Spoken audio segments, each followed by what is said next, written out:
Today, I am talking to a first time guest on the podcast. So, Chico, do you want to take a little bit and introduce yourself?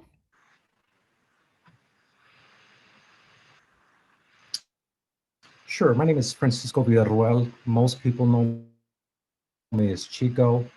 I'm the referee administrator for the Midwest region of U.S. Youth Soccer. And I live in Michigan and have been involved with the Michigan Referee Committee for multiple years. So, how did you first get involved with refereeing?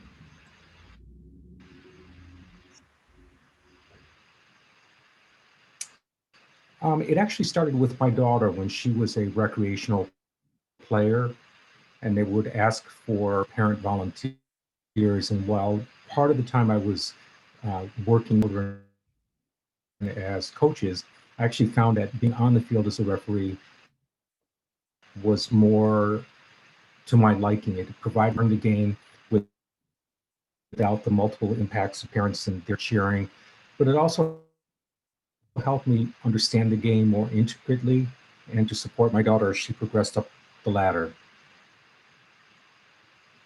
So, what are some of your responsibilities in Michigan and the Midwest as a whole?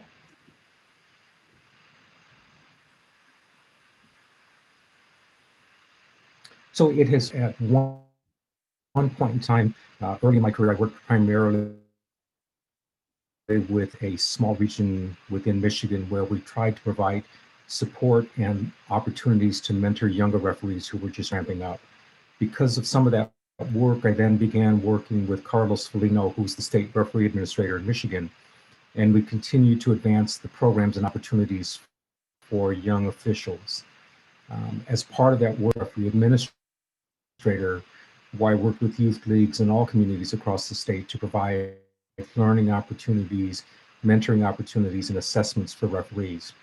As part of that, the state of Michigan would send a delegation of referees to the U.S. Youth Championship event. And so at the regional event, I would work both as a mentor and eventually was asked to join the staff under the leadership of Jonathan Mearsman. And I worked with Jonathan in his capacity of leadership for approximately 8 years when Jonathan's administration for the Midwest region. And that primarily entails working with signature events of U.S. Youth Soccer in their championship series, the President's Cup and the National Championship Series. So in both events, what we try to do is to create a quality referee experience for players, but also to really focus. So referees who go to the event work a limited number of matches. Each of the matches are mentored or evaluated by more experienced officials. And then there are learning sessions in the evening where we can focus on points of emphasis so that referees begin to see this as a way of not only self-learning, but also taking guidance from referees who have been successful.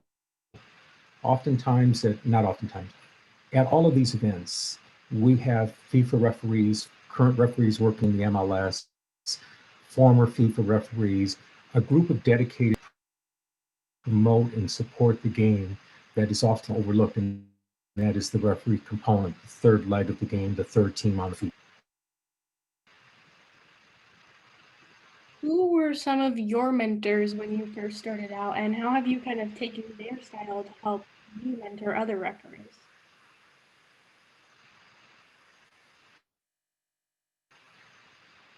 Um,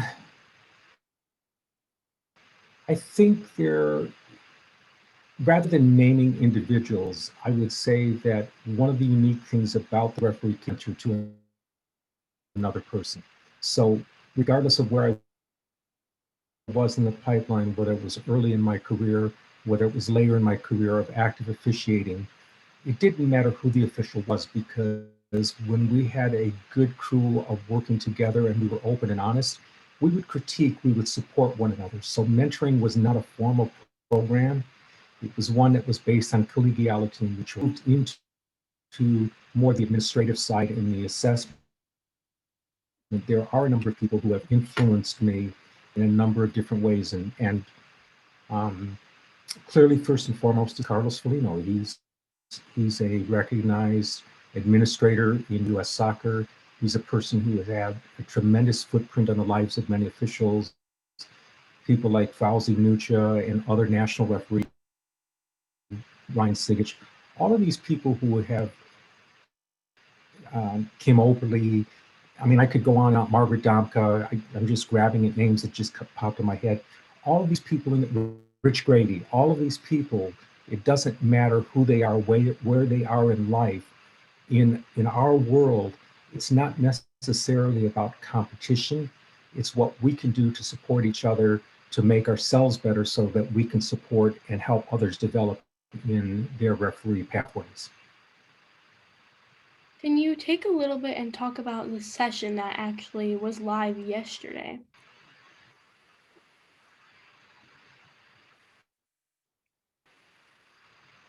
Sure. So Matt Buckman and Matt is the referee administrator in the West region, were asked if we could put together a webinar to conduct virtual referee development opportunities and programs. And one of the things that we have assumed, especially in COVID times, is that we can translate what we do into an online world. And so what we tried to do in these two sessions, in session one, we really looked at a number of the guidelines and the considerations that state referee committees should use when trying to figure out how and how frequently and what type of virtual learning sessions they should create. So we looked at some of the logistic issues. We looked at what we talked about. There are a variety of programs. We talked about what is the appropriate length. I mean, you look at how 10 months. Some of us are on web calls 8 to 10 hours a day. And then we ask referees to sit for 3 or 4 more hours, and we wonder why there's this saturation and why there seems to be disinterest. So we consider all of these factors in the lives and the realities of referees who are in a virtual world. And then how can you take tech and make it high touch?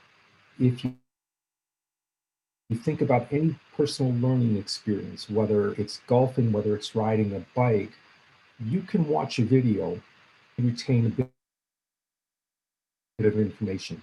But anything you can do to increase discussion, interaction, problem solving, challenging one another on questions, that moves it more to a high touch perspective. High tech, high touch may facilitate learning, but what we also have to understand is that when we present videos in a virtual environment, we're two-dimensional, we're distant. And that experience when we're on the field, when it is three-dimensional with all of this peripheral information going on, whether it's spectators from the sides, whether it's players communicating, the video itself is sanitized in a number of different ways that affects our perceptual process and our learning. So much on some of those matters. Today, Matt Buckman is going to go through some examples of how he has used the West Coast, and also to provide some feedback about the effectiveness and lessons that they have gained from these types of activities. How can coaches and referees make the most of virtual learning?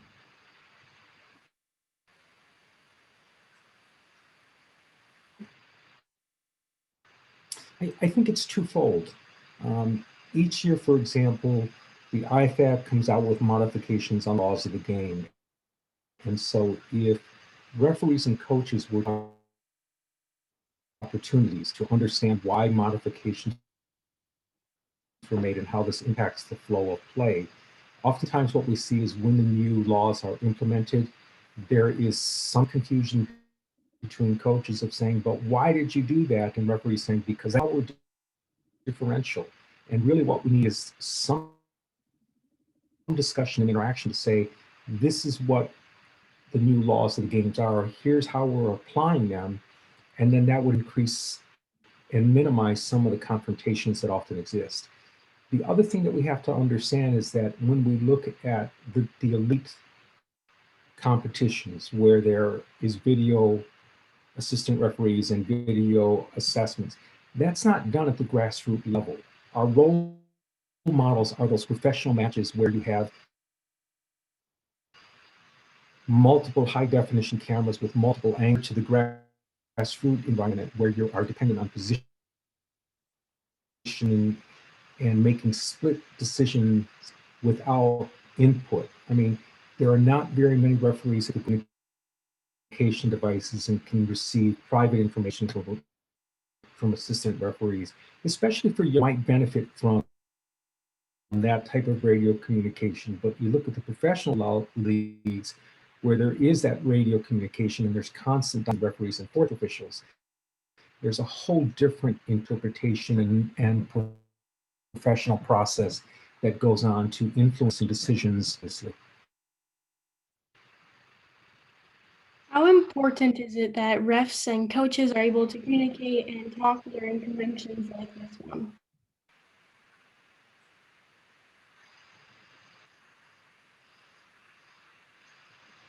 It's extremely there is fluid communication between refs and coaches, especially for grassroots referees who are coming onto the. Many of these young individuals under the age of 18 are absolutely petrified when they go out there about them when they make a call. And one of the things that we often say to young and new referees is every call that you make is 50% right and 50% wrong, because there are going to be a group of people that support the call and a group of people that are frustrated by the call. And so that's always important. Anytime a coach or a manager from a team can help a young referee gain confidence by a compliment, it increases. Coaches will inevitably praise their players for their efforts, for their touches on the ball, for something that they did in the game. And yet they look at a same aged young referee and the tendency is to admonish them. So if we think about the psychology between coaches and players, coaches who coach a team can also coach a referee because the game has three teams. And there are not at every game do you have a referee coach there for referees who are expected to be near perfect. How can we help a coach understand that they need to support a youth referee? How can we help a coach understand that they need to support a referee? Um, I had a wonderful experience in November. There was a coach that I've known for approximately 10 years, and I actually probably more like 15 or 20 years. And it's a high level ed to me at this event. He said, you know, I finally joined the dark side. And he said, I now realize what I didn't know. And he went on to share that he was talking to his son, and his son is interested in buying a car. And his father said, well, why don't you become a referee and you can earn some money? And after the first season, he said to his son, well, why don't you carry the whistle? Because you can earn more money. And he said, Dad, I don't want to because I don't want to be yelled at. So his father, who's a higher level coach with very competitive travel teams, became a referee. And then his comment to me was, it's harder to be an assistant referee than it was to be a referee, and difficult than I thought it was. He said, I now finally understand all of the things that you've been saying to me over the years of you had your view, I had my view. We have to go with mine because we have different angles. He said that it has been the most phenomenal learning experience because he had to walk in shoes of being the recipient of comments that he was certain that he was correct in his decision making. The story tells us part of the perspective. Players have a player's perspective, coaches have a coach's perspective.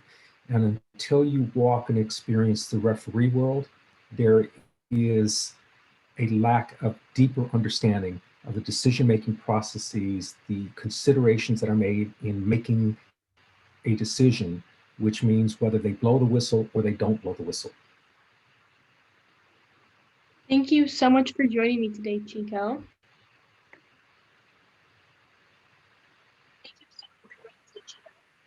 My pleasure.